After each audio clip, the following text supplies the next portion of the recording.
Apasă pedal, așa, și ridică. Nu mai ușor. Apasă pedal la roșu. Una, da? Păi deocamdată, hai să vedem. Merge? Salut! Astăzi filmăm la Avrig. Suntem la intrarea pe savană, traseul de la Triada Mountain Bike. Este o vreme superbă, exact cum trebuie să fie pentru mountain bike și o vreme care e numai bună pentru bicicleta pe care vreau să vă prezint astăzi. E bicicleta cu care deja m-am dat aproape un an, m-am dat un sezon. E noul Mondraker, noul pe 2024. Un cadru schimbat complet în 2024 și are, bineînțeles, câteva lucruri noi care sunt foarte importante, zic eu, dar are și câteva lucruri pe care le păstrează din ceea ce a făcut Mondraker atunci când a lansat modelul F-Podium. Ceea ce păstrează este suspensia spate, conceptul suspensiei spate, acest Zero Suspension. Un lucru care eu l-am observat deja de pe primul F-Podium pe care l-am folosit și acum se păstrează la actualul. Este construcția pe care au mers cei de la Mondraker, cu acest concept cu doi pivoți, cu un chainstay ceva mai lung și un lucru care l-am simțit din plin este tracțiunea. Este un cadru care te ajută foarte mult atunci când ai de urcat zone abrupte, zone cu tracțiune la limită. Ceea ce îmi place, de exemplu, foarte mult este a folosi o suspensie pe acest cadru cu două poziții, cu trei poziții de fapt, și atunci nu o blochezi de tot atunci când ai o urcare ceva mai denivelată, dar nici nu o lași full open, ceea ce ajută, cum spuneam, la tracțiune în plus față de ceea ce te ajută partea de suspensie proiectată de Mondraker. Și acum să trecem un pic la ce a apărut nou pe cadrul de la Mondraker. Totul este mai jos un pic, suspensia spate, și acest lucru rezultă în două chestii importante. Unu, putem monta un al doilea suport de bidon, ceea ce pentru maratoane, de exemplu, sau pentru turile mai lungi este o chestie importantă. Și al doilea lucru e că putem folosi o tijă de șa cu o cursă mai lungă, faptul că se poate duce mai jos în cadru, și asta, un dropper cu o cursă mai lungă, pe mulți, bineînțeles că îi ajută atunci când coboară. O chestie iarăși care îmi place foarte mult la conceptul Mondraker este această protecție pentru șoc. Nu mai ai stresul încărcării șocului cu noroi, curățării, și asta rezultă și într-un service mai rar al șocului spate. Practic îl faci atunci când e nevoie, din cauza că a funcționat mult și nu când s-a încărcat cu mult noroi și praf. Deci această protecție este un mare plus, eu așa o văd. Câteva lucruri despre bicicletă în general, despre acest concept de la F-Podium. Este o bicicletă de curse, clar, deci are un pedigree care nu pot să-l compar cu bicicletele dinainte, este mult peste, pe care le-am mai folosit. Dar în același timp este o bicicletă care e foarte fun. Deci e o plăcere să te dai cu ea, e o bicicletă care se duce un pic spre bicicletele de trail, după părerea mea. Și asta spun după ce m-am dat și am avut o vreme o bicicletă de enduro. Mai nou cu F-Podiumul le fac pe amândouă și atunci momentan am renunțat la o bicicletă de enduro. Este o bicicletă care are o cursă de 120 fața și 110 spatele, dar suspensia spate cu cursă de 110, credeți-mă că se simte pare a fi mult mai mult. Asta vine clar din construcția cadrului. Și cum spuneam, pentru mine e o distracție să mă dau cu bicicleta asta la coborâre. La urcare te ajută la tracțiune, iar ce e interesant, atunci când blochezi suspensiile, este foarte rigidă bicicleta. M-a impresionat atunci când am făcut asta prima oară, având o construcție atât de pare complicată, construcția suspensiei spate, și totuși când blochezi e totul perfect, totul rigid. Deci atunci când ai o suprafață netedă, Se comportă ca o bicicletă de șosea aproape. Da, deși pare un cadru complicat, de fapt în realitate este destul de simplu. După cum vedeți, partea din față arată ca un hardtail. Unghiurile au fost gândite foarte bine, chainstay-ul este ceva mai lung și cu toate astea, deși partea de suspensie pare complicată, e o bicicletă foarte ușoară. Eu personal nu sunt obsedat de grame, dar pentru cei interesați vorbim de un cadru sub 2 kg. Asta înseamnă că o bicicletă va ieși probabil sub 11 dacă lucrăm un pic la echipare și asta în condițiile în care e o bicicletă foarte potentă. Deci poți să faci cu ea foarte multe lucruri, inclusiv, cum spuneam, la coborâre. Un lucru care l-am observat iarăși după deja 2 ani de F-Podium și după un an cu acest nou F-Podium este partea de rulmenți. Aici e o chestie care poate mulți nu o observă sau nu se preocupă de mult de ea. Eu lucrând și la serviciul propriei biciclete, pot să vă spun că față de ceea ce am folosit înainte, am mers un an de zile, un sezon întreg cu rulmenții fără să-i desfac și fără să am absolut nicio problemă. Ceea ce la un precedent cadru de acum vreo 2 ani de la un alt brand, trebuia să desfaci cam de 2 ori pe an pentru că scârțâitul și devenea insuportabil și nu mai puteai să pedalezi, trebuia să cureți, trebuia să pui la loc și partea asta dacă o faci in-house, să spunem, dacă o faci singur e cât de cât ok, deși ți ia ceva timp. Dacă trebuie să o faci la un service devine ceva costisitor și cred că e un lucru care contează. Da, F-Podiumul, Mondraker F-Podium vine în fiecare an în mai multe echipări. Pentru partea de F-Podium Carbon se păstrează același cadru, se schimbă coloristica și evident echipările.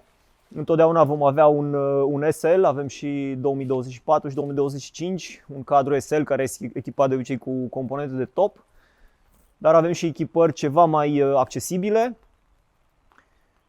Vine în 4 mărimi, S, M, L, XL. Eu folosesc un M, am 1,73 și vorbind un pic acum strict despre bicicleta mea, care este un pic modificată față de echiparea standard. Am păstrat cadrul, dar este echipată cu o transmisie Shimano XTR. Am păstrat suspensiile cu care a venit bicicleta, acesta este un F-Podium RR. Am păstrat ghidonul, care este un ghidon de la on-off, este producția celor de la Mondraker in-house. Dar am schimbat roțile, am pus niște roți făcute custom din carbon, niște anvelope de la Wolfpack, tot pe roți discurile Galfer, care n-am putut să nu le pun pentru că le-am testat și se simte imediat diferența între Galfer, discuri plus plăcuțe și ceea ce foloseam înainte. O tijă de șa model SL tot de la Fox. În ce privește șaua, aici e o chestie care ține de preferințele personale ale fiecăruia. Eu personal mă înțeleg bine și cu această șapcă care a venit standard cu bicicleta, este un fizic. În general nu am pretenții prea mari de la o șa, merg cam cu orice, dar repet, șaua e o chestie personală și fiecare poate să o schimbe în funcție de cum se simte. Poate unora nu le place conceptul lui Mondraker în sensul în care a făcut tubulatura acestui cadru, pentru că totul este făcut cât mai minimalist, cât mai subțire, cât mai eficient. În general, în ultima vreme se preferă cadrele late. Pentru ce ne ajută lucrul ăsta? Pentru zile ca asta în care mergi prin noroi și felul în care este construit cadrul la un F-Podium face ca și cantitatea de noroi să fie foarte mică pe care o aduni peste tot. Și asta ajută, bineînțeles, mult la greutate, ajută la felul în care e făcut cadrul și toată tubulatura, ajută la curățarea cadrului și a zonelor care se pot încărca, totul curge pe cadru. Dacă îl ajutăm și cu niște substanțe în momentul în care vrem să mergem prin ploaie, atunci vom avea un avantaj.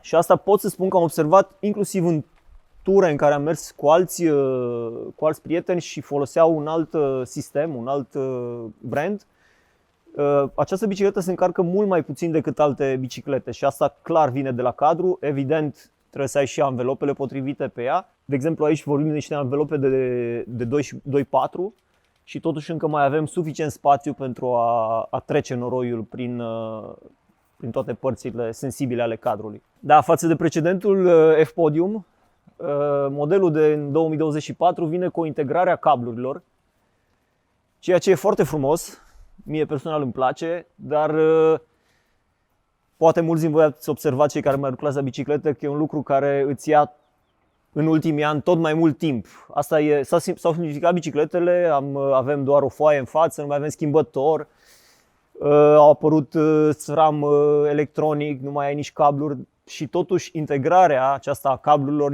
a devenit poate cea mai migăloasă problemă la care trebuie să lucrezi. Dar nu avem ce face, vrem să arate și bine fața, vrem să fie și ergonomică, vrem să avem cât mai liber cockpitul și atunci a venit și Mondraker cu această integrare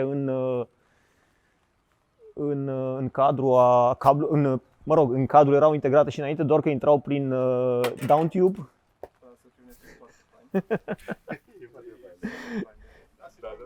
Intrau prin downtube. Și acum intră direct în headsetul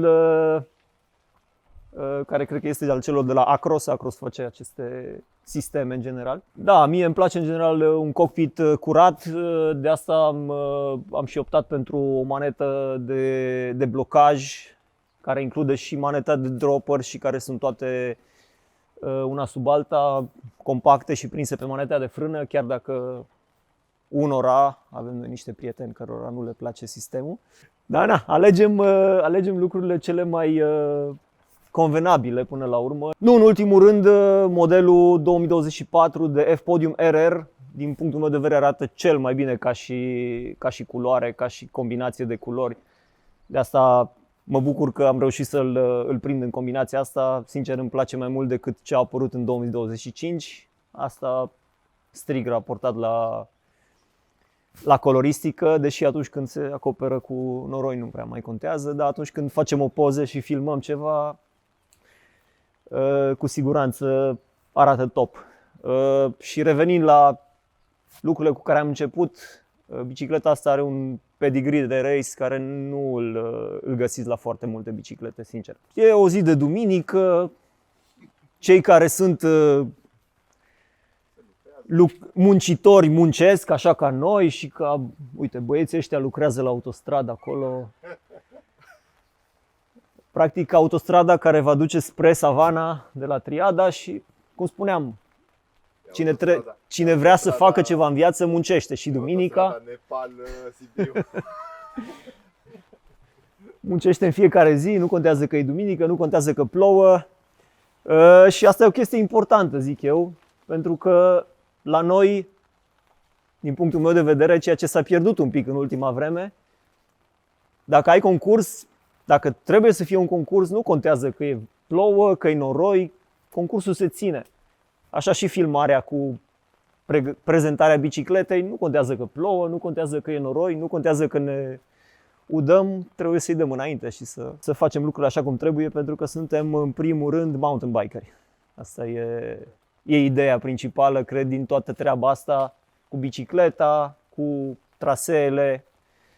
Trebuie să păstrăm spiritul mountain biking-ului, pentru că începe să se piardă pe la noi.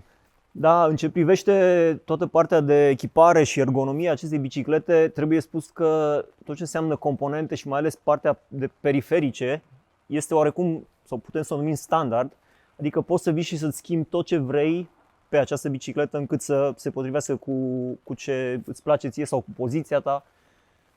Nu are o pipă sau un ghidon speciale gândite de Mondraker și vândute doar de Mondraker, ci poți să vii cu ce preferi, poți să o ridici mai sus, mai jos, poți să vii cu unghiuri diferite la partea de cockpit, poți să vii cu o altă tijă de șa, cum spuneam, e foarte important că poți să vii și cu una mai lungă.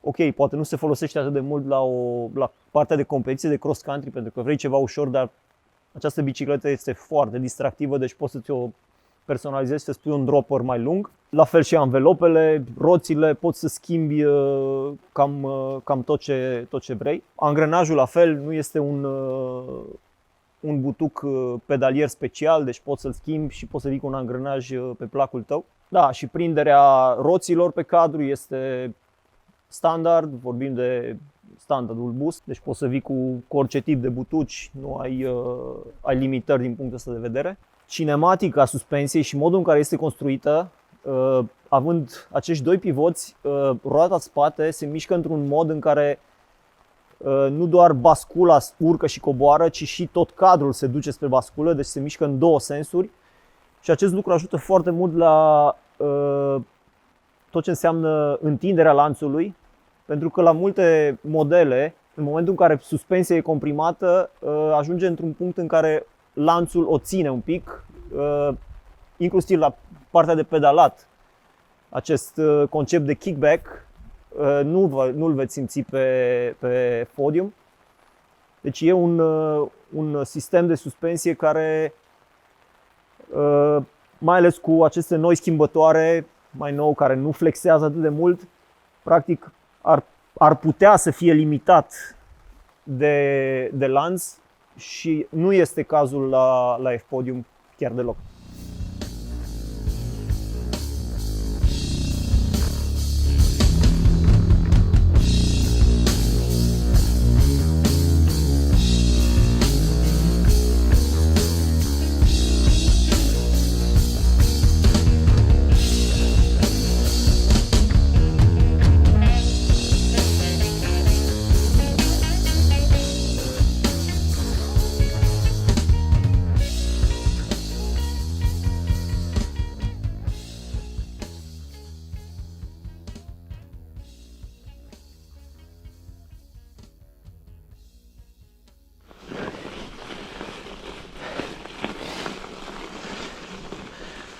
Vorbeam ieri despre tracțiune și plusul de aderență pe care îl poate da construcția cadrului. Iată că astăzi a nins un pic și numai bine, putem testa limita până la care poate ajunge tracțiunea și aderența. Evident, contează mult și cauciucurile pe care le folosești. Astăzi am pus un Wolfpack modelul Race, pentru că are niște crampoane ceva mai pronunțate și inclusiv se descarcă mai rapid și mai bine. Și setarea suspensiei e de asemenea importantă.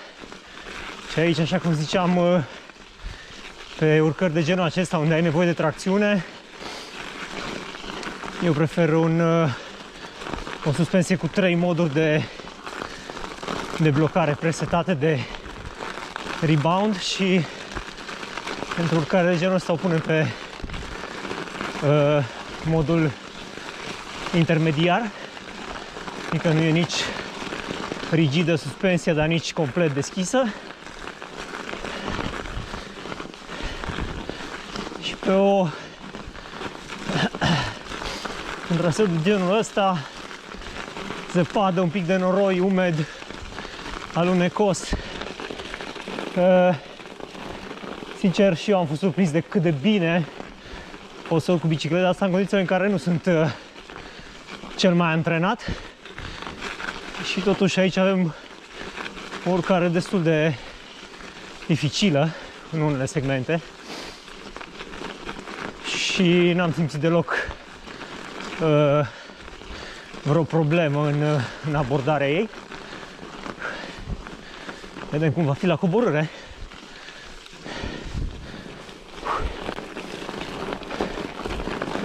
Chiar nu vine să cred, n-am mai urcat aici niciodată în asemenea condiții.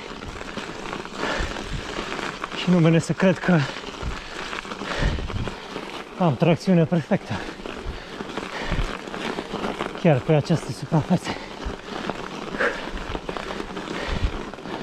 De obicei e greu și pe traseu uscat să urci aici. Iată că din tot felul de considerente, mici lucruri adunate, mici setări, mici alegeri, se poate și pe acest gen de traseu.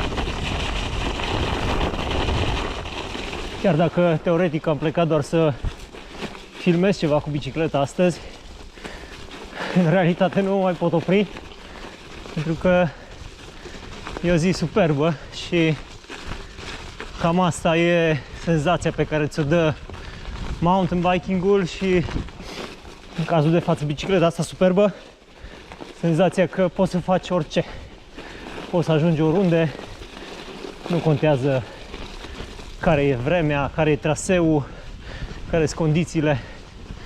Asta e cel mai mișto.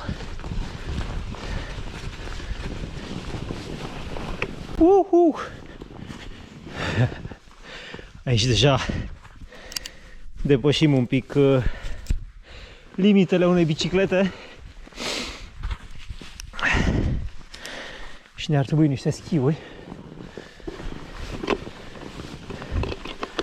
Mai departe se face mai bine.